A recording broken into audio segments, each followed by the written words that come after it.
Hello tout le monde, j'espère que vous allez super bien en ce début de semaine et surtout après la super puissante pleine lune que nous avons eue hier lundi 19 à 20h25 dans les signes du Verseau. Sur cette pleine lune, je vous ai laissé une vidéo, l'ancienne vidéo sur cette chaîne YouTube où je vous ai expliqué toute la composition astrologique. Si vous l'avez pas faite, je vous invite à aller la regarder. Je vais vous la laisser ici tout en haut.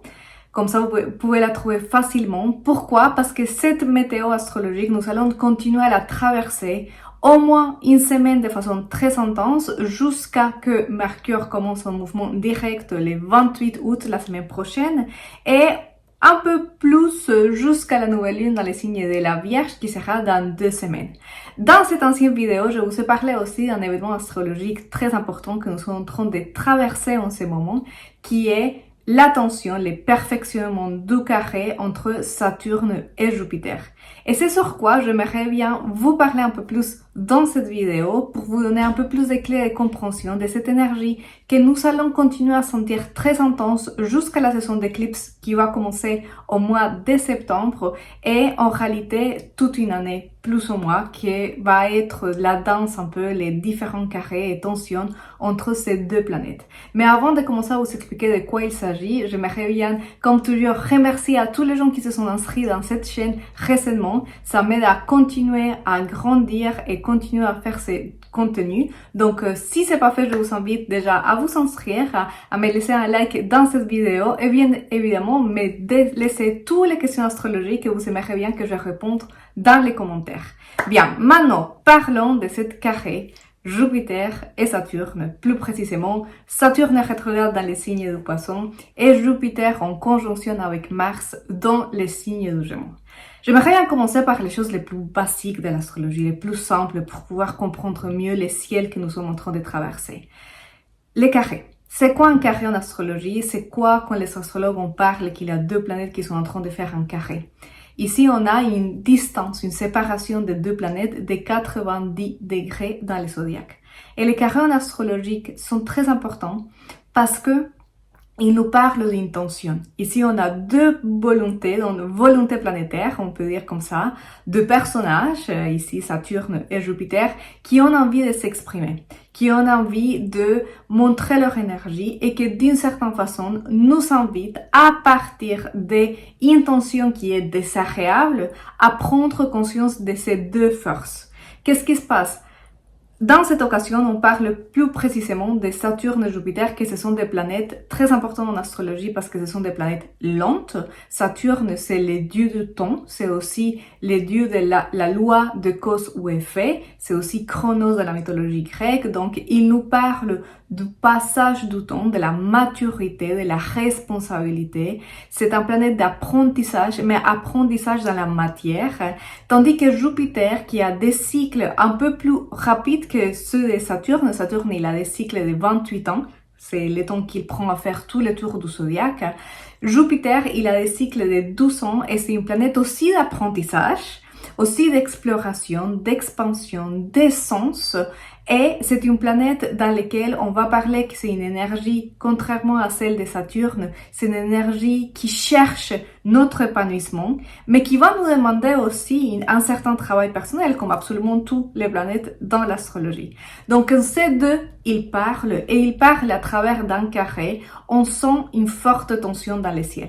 On sent un ciel d'une certaine façon collectif, ça va venir agir dans absolument tous les individus, peu importe notre chemin individuel, et ça ramène une certaine tension, ça ramène, et je viens de dire qu'en ce moment l'énergie elle est un peu piquante, pour le dire un peu à l'espagnol, ça pique un peu, c'est un peu désagréable. Et d'ailleurs, les consultations que j'ai fait en astrologie ces derniers jours, en effet, les gens sont arrivés avec des problématiques où c'est pas évident. Il y a un inconfort, il y a une double force, une double volonté qui a envie d'être extériorisée, être prise en compte et à laquelle on va pas pouvoir facilement tourner le dos et dire c'est pas grave, je ne regarde pas. Alors, qu'est-ce qui est très important sur les mouvements de ces deux planètes? Une chose, c'est que ici, on n'est pas dans un début d'un cycle. En fait, le cycle a commencé le 21 décembre 2020. Pourquoi? Parce qu'à ces moments-là, Jupiter et Saturne se sont conjoints, ils se sont retrouvés dans le degré numéro 0 du Verseau. Et en astrologie, on va marquer ces moments de rencontre entre ces deux planètes comme la période dans laquelle la graine d'intention, comme les nouvelles lunes, a été plantée, a été sémée. Ici, on est dans le signe du Verseau, l'archétype du Verseau qui nous parle du collectif, qui nous parle de l'humanité, qui nous parle du tissu social aussi, de ce qu'on va construire tous les êtres humains ensemble, les uns avec les autres, en tenant en compte absolument tous les voies, parce que ça, c'est l'apprentissage le plus important de cette énergie. Tous les voies et tous les chemins sont nécessaires et sont valides. Chaque voie va apporter quelque chose, même si en termes d'individualité, pour certains, ça soit plus difficile d'accepter un point de vue ou un autre, les signes du Verseau nous amènent à travailler une forme de neutralité, une capacité à observer la société, l'humanité, un peu comme avec une sorte de détachement, pour se rendre compte qu'absolument tous les processus individuels, tous les schémas individuels sont nécessaires et sont valides et c'est nécessaire de les expérimenter et les tenir en compte. Donc ces deux planètes, ils se sont retrouvés le 21 décembre 2020 dans ce degré 0 du Verseau. Ce qui a marqué à ce moment-là, les astrologues, on a parlé, bon, je n'ai pas parlé parce que la chaîne n'existait pas à ce moment-là, mais dans ma chaîne en espagnol, j'ai abordé le sujet pour dire on vient s'aimer, on vient planter une nouvelle idée de société. Et pourquoi je vous donne ces dates? Parce que c'est intéressant que vous allez faire l'exercice par vous-même de vous poser la question. Qu'est-ce que vous êtes en train de faire? Qu'est-ce que vous étiez en train de faire en décembre 2020, le 21 décembre 2020, si on veut chercher la date exacte, la journée exacte. 2020, on sait, c'était l'année de la pandémie, l'année dans laquelle, peu importe notre situation, peu importe ce qu'on était en train de traverser avant 2020, après 2020, le monde avait changé. En 2020, on a compris les messages. Le monde est mort, tel qu'on les connaît. La société, les fonctionnements, ça a changé.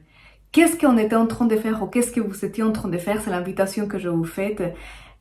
C'est 21 décembre 2020. Quels étaient les rêves aussi que vous avez projetés? Parce qu'à ce moment-là, on a eu une énergie dans laquelle on a été invité à rêver en grande. Pour nous, pour un projet individuel, pour un projet en collectif. On avait une vision du monde, nos priorités avaient beaucoup changé au cours de ces dernières 12 mois. Qu'est-ce que vous étiez en train de faire à ce moment-là? Pourquoi? Parce qu'avec cette carré que nous sommes en train de traverser depuis hier, donc c'est pour ça que la pleine lune d'hier a été un moment tellement intense, parce qu'il se sont passées plein de choses en même temps dans le ciel. D'une certaine façon, on est invité à rééquilibrer les charges, à se demander est-ce que c'est toujours la voie que j'ai envie de prendre ou bien dans ces chemins sur lesquels je me suis lancée à ces moments décembre 2020, est-ce que je suis toujours dans cette route où je me suis perdue dans les chemins? Jupiter, c'est une planète des sens, les sens profonds des choses. C'est la planète gouvernante du Sagittaire. Donc ici, il y a une invitation à se demander est-ce que tout ce que j'ai appris ces dernières années, et plus précisément depuis que Jupiter est rentré dans les signes de Gémeaux, sur ça, il y a aussi une vidéo dans ma chaîne que je vous invite à aller regarder pour pouvoir comprendre aussi chaque planète, qu'est-ce qu'elle fait séparément et mieux comprendre quand elle interagisse. Depuis ce moment-là, on est dans une ouverture de l'information, on est dans une ouverture de l'apprentissage.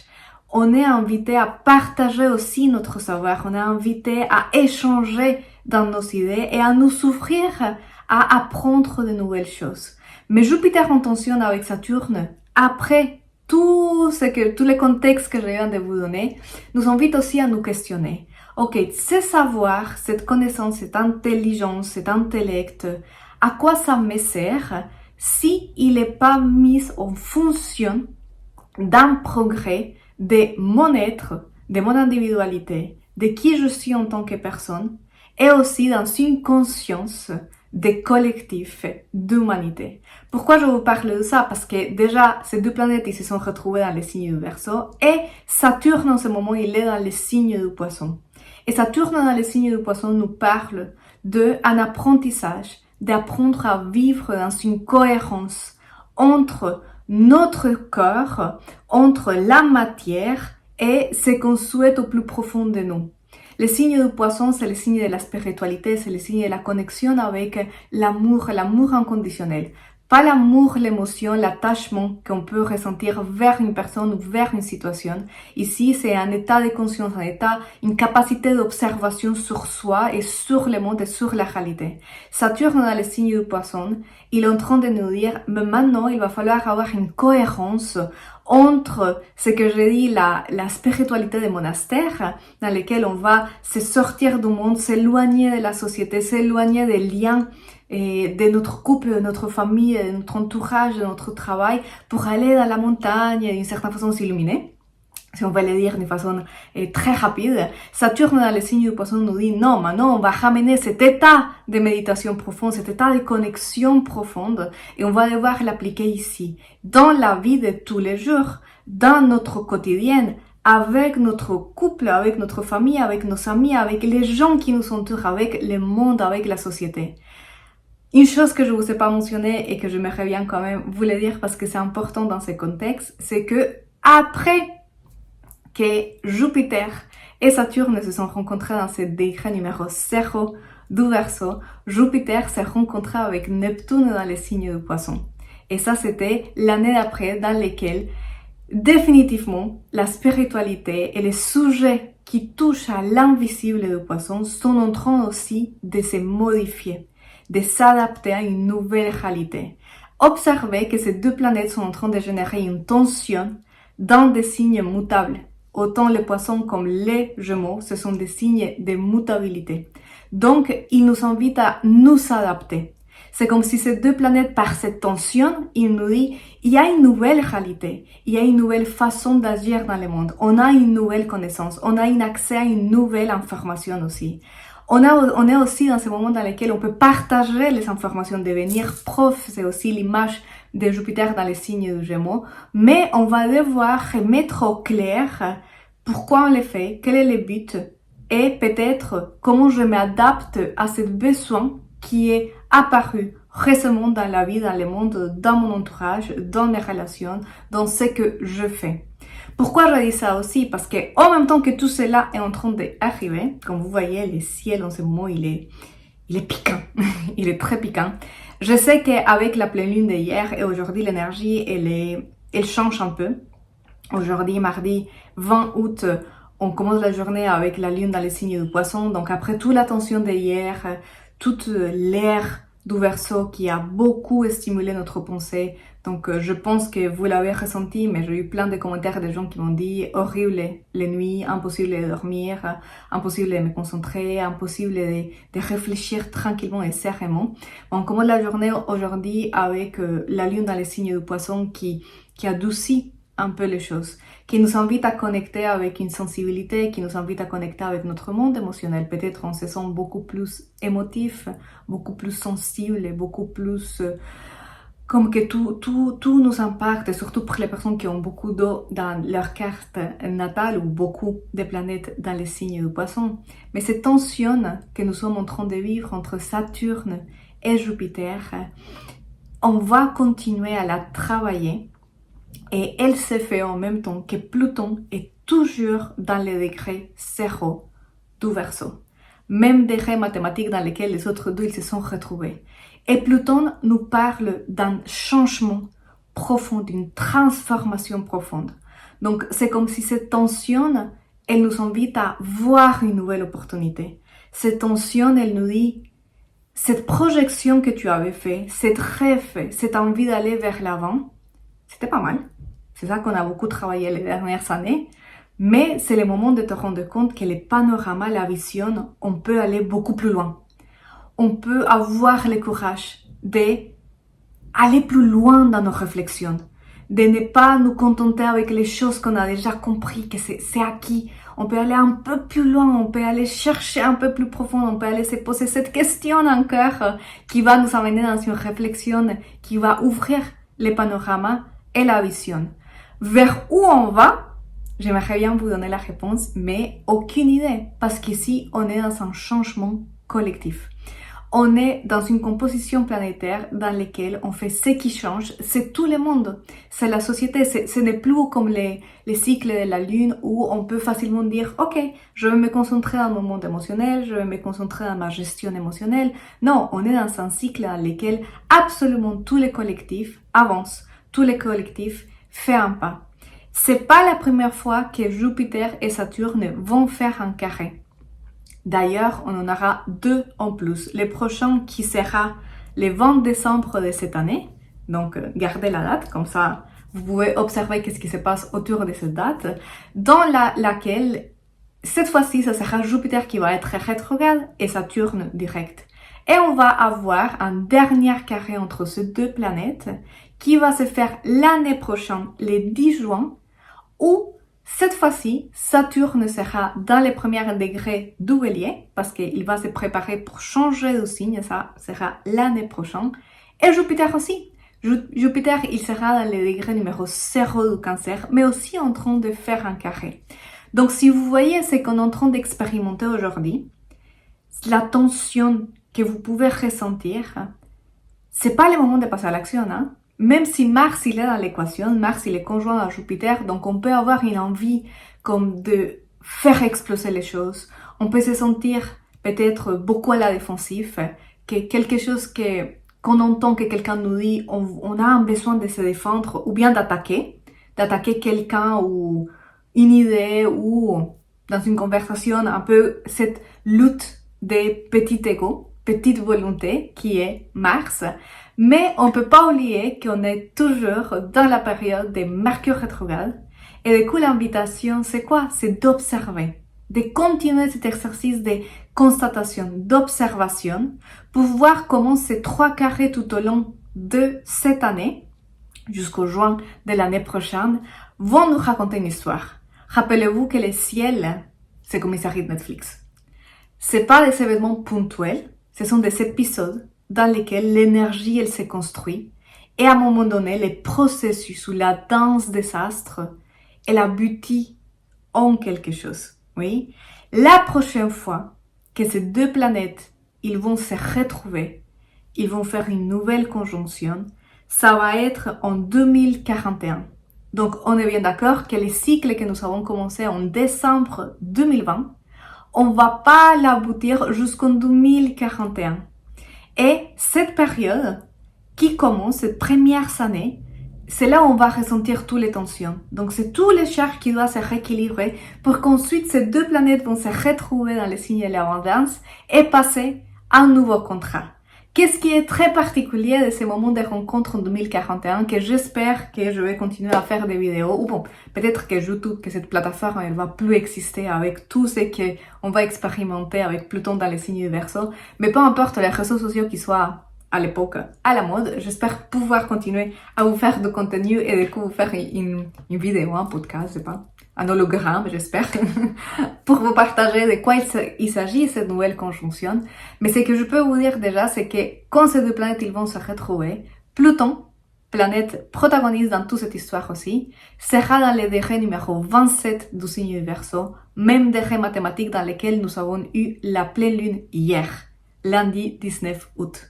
Donc la pleine lune d'hier, c'était une opportunité pour voir d'une certaine façon le futur. C'est comme si on avait tout d'un coup un appareil technologique qui n'est pas inventé encore en nous, dans notre perception, qui nous a permis de voir, ok, comment j'arrive, comment je vais projeter dans cette capacité créatrice de la pensée supérieure, parce que ça, c'est aussi l'énergie du Verseau et d'Uranus, sa planète gouvernante. Comment je peux me projeter dans une nouvelle réalité, comment je peux me projeter dans qu'est-ce que ça veut dire pour vous. Et c'est vraiment une question que je vous invite à réfléchir, à analyser pour vous, d'abord pour vous, parce qu'on est dans une période très introspective. Donc, avant de pouvoir la partager avec les autres, on doit se donner le temps de l'intégrer pour nous. Mais qu'est-ce que ça veut dire pour vous de vivre en société?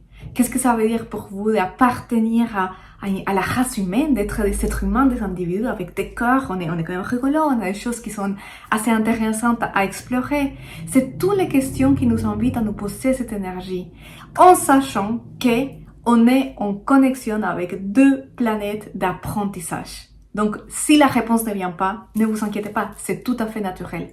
Ce qui est intéressant, c'est pas arriver à une réponse définie et radicale. D'ailleurs, je vous déconseille beaucoup si vous arrivez à une notion de vérité radicale, parce qu'avec l'énergie que nous avons, avec beaucoup de mutabilité, le ciel, il nous dit, ne t'adapte pas, ne t'accroche pas à rien, ne te marie pas avec aucune idée, prépare-toi pour t'adapter, pour évoluer et pour changer. Mais ce qui est plus intéressant, c'est l'exercice de la réflexion.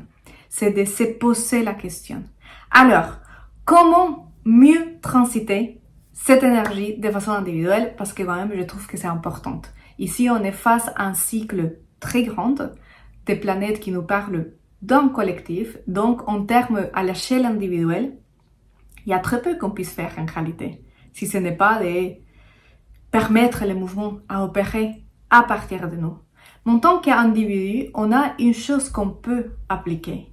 Et c'est que dans cette carré, dans cette tension qu'on a dans le ciel, on a un autre carré hanté. Donc hier, on a eu 2 carrés hantés, un conformé par la Lune, Uranus, Soleil et Mercure rétrograde. Soleil et Mercure en train de se rejoindre. Et maintenant, on a ce deuxième carré qui est Saturne-Jupiter en conjonction avec Mars et aussi en carré avec Vénus qui fait une opposition avec Saturne. Si vous vous demandez, parce que quelqu'un m'a posé la question dans la dernière vidéo, qu'est-ce que c'est un carré en astrologie, vous pouvez regarder la carte d'aujourd'hui et vous allez vous rendre compte qu'il y a un triangle rouge qui est dessiné dans la carte. Ce triangle rouge, c'est ce qu'on appelle en astrologie un carré hanté. Au lieu d'être un carré comme la forme géométrique, on a juste une pointe ou la moitié d'un carré. L'énergie, elle va être beaucoup plus intense dans la planète qui fait la pointe. Dans ce cas, c'est Jupiter et Mars. Donc, on est dans un mouvement d'une grande intensité, mais c'est aussi un grand apprentissage. Le souci avec Mars dans cette pointe, c'est qu'on peut avoir envie de faire des choses, et en plus Mars dans le signe du Gémeaux, il peut être un peu je crois que j'ai tout compris, je crois que je me suis illuminée par la capacité intellectuelle que j'ai développée, donc je fais des choix hyper convaincus que c'est ça, et 2 secondes après je vais changer d'avis. Donc c'est pour ça que je vous invite à ok, on y va tranquillement, à vous poser, à réfléchir, toujours Mercure rétrograde, ne vous oubliez pas, on est toujours dans cette période. Mais vu que Vénus, c'est aussi une planète qui est dans l'équation, et ici je parle d'une planète personnelle, elle peut nous aider à travailler ou à transiter dans cette énergie. Vénus dans le signe de la Vierge, elle nous invite à faire quoi? Elle nous invite à nous occuper de prendre soin de nous et de nos routines quotidiennes. Ça, c'est la Vierge. Je me lève tous les matins. C'est bien, on est proche de la rentrée. Le soleil, il va rentrer dans le signe de la Vierge cette semaine. Donc, on va commencer à naviguer les sauts, la Terre plutôt, des planifications de la Vierge. Mais Vénus, dans cette position, nous dit, c'est le moment de se concentrer à faire attention à soi, son alimentation, son sommeil, et se balader. Tout ce que notre corps physique nous demande, c'est le moment de nous concentrer là. Le temps que les autres planètes du collectif font leur travail, leur reconstruction, c'est aussi accompagner les corps par une acceptation de ces tensions qui se sont d'une façon très désagréable. Moi ici, je vois, et je vous partage ici très personnellement comment je ressens cette énergie du ciel en ce moment. C'est une belle opportunité pour apprendre à nous observer quand on traverse des situations désagréables. Qu'est-ce qui se passe avec nous? Qu'est-ce que notre tête, elle nous dit? Comment notre cœur réagit?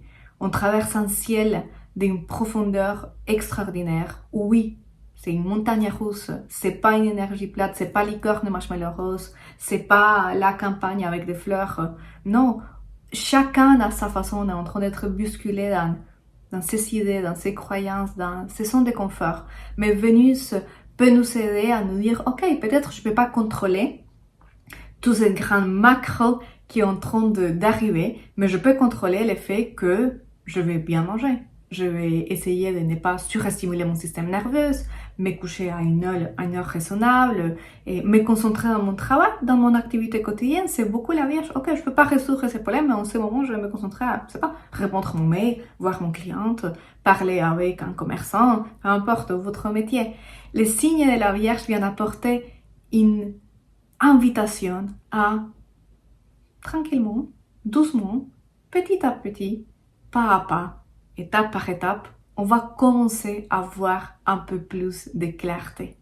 Même si l'énergie aujourd'hui, et surtout hier, que c'était l'œil de la tempête un peu, mais aujourd'hui, on a toujours un peu les restes d'une certaine façon, d'une certaine explosivité, de ne pas être contente avec personne, de ne pas être contente avec rien. Et c'est juste comprendre que le monde est en train de changer profondément, et nous aussi, parce qu'on fait partie de ce monde. Donc, en tant qu'individu, on peut assumer cette responsabilité de, ok, je peux prendre soin de moi, je peux me responsabiliser de mon processus individuel. Comme ça, ensuite, je peux être un individu un peu en harmonie, en équilibre, intégré, comme j'aime bien dire, en conscience de qui je suis. Et à partir de là, créer ce tissu social dont les versos nous parlent avec un peu plus de conscience. Si on doit, aussi l'invitation, c'est à réfléchir, qu'est-ce que ça veut dire appartenir à la société? Ou bien ne pas appartenir, parce que pour certains, le choix, c'est de ne pas appartenir. Et attention, tout est valide. N'oubliez jamais ça avec l'énergie du verso, et à chaque fois qu'on va en parler, tout est valide, tous les points de vue sont valides, toutes les perspectives sont valides. Ok. C'est aussi se dire, mais cette société, ce tissu est composé par des individus qui, nous, c'est pas quelque chose d'externe. Moi aussi, je fais partie de ce monde si je le souhaite. Donc, comment ce travail envers nous peut éventuellement avoir une réponse autour de moi, une réponse, une résonance autour de nous, en sachant que on est dans une énergie qui nous invite aussi à voir et apprécier que je peux faire partie du monde et je peux créer ma petite constellation, et ça ne veut pas dire que tout le monde doit être égal, que tout le monde doit penser de la même façon. Je vois toujours les versos comme l'orchestre des musiciens. Chaque musicien est concentré sur son instrument, à le jouer très bien, c'est perfectionné. Mais si tout l'orchestre était des violons, par exemple, ça serait un peu nuance. Si chaque musicien se concentre à connaître son instrument et qu'ensuite il se permet de jouer avec des autres instruments, la symphonie qu'on peut créer, c'est très belle. Mais d'abord, il faut que chacun connaisse son instrument, se connaisse à soi-même, et ensuite pouvoir partager. Et l'énergie du moment nous invite à faire ça, à être dans cette réflexion, à être dans cette observation. Donc oui, ça se sent désagréable. Je vais pas vous mentir, quand j'étais en train de voir la carte du ciel de hier surtout, et de cette semaine à venir et les jours à venir, je me suis dit, oui, ok, elle est intense, certes, mais on peut la vivre en conscience, c'est notre choix, ça dépend comment on gouverne un peu l'énergie en nous, comment on gouverne aussi notre être, comment on apprend à se diriger à soi-même d'une certaine façon. Parce qu'après, au mois de septembre, on aura la saison d'éclipse. On va commencer avec une première éclipse, la première de cette série dans les signes du poisson. Donc à tous les amis poissons comme moi et tous les amis vierges qui me regardent, on va commencer à se préparer parce que les mouvements, il viendra par là, et ça implique aussi une accélération de l'énergie. Les périodes d'éclipse vont accélérer et intensifier les processus. Donc si on peut profiter de ces 2 semaines pour la réflexion et pour l'observation, quand on arrivera à cette saison d'éclipse, il est fort probable qu'on puisse la traverser avec un peu plus de clarté en nous et dans ce qu'on est en train de vivre. Bien, j'aimerais bien que cette vidéo soit pas trop longue, ça part combien de temps et je parle déjà. Donc, si vous avez des questions sur toute la méthode astrologique que je viens de vous parler, n'hésitez pas à me les laisser dans les commentaires, je serai ravie de répondre à tout cela. De toute façon, c'est une énergie qu'on va continuer à voir. On va y revenir probablement dans mes vidéos, je vais refaire référence plusieurs fois parce qu'elle continue à se développer, mais je voulais déjà vous expliquer un peu de quoi il s'agit et quel était le panorama ou la pièce de théâtre à l'origine, aussi pour comprendre cette notion de on est dans une phase d'un cycle qui est beaucoup plus grande. Sinon, je vous remercie énormément de m'avoir accompagné jusqu'ici. Si c'est pas fait, je vous invite à faire like dans cette vidéo et à vous souscrire dans cette chaîne. Et je vous dis à très bientôt du coup pour la vidéo sur la nouvelle lune dans les signes de la Vierge. Prochaine étape qu'on va traverser, prochaine ouverture du cycle. Donc c'est intéressant avec ce ciel qu'on traverse, ce nouveau cycle qui va s'ouvrir à nous et qui va préparer du coup, va commencer à construire l'énergie de ces éclipses de cette deuxième saison d'éclipse de 2024. Je vous souhaite une excellente après-midi, journée, matinée, ça dépend à quelle heure vous regardez cette vidéo et je vous dis à très bientôt.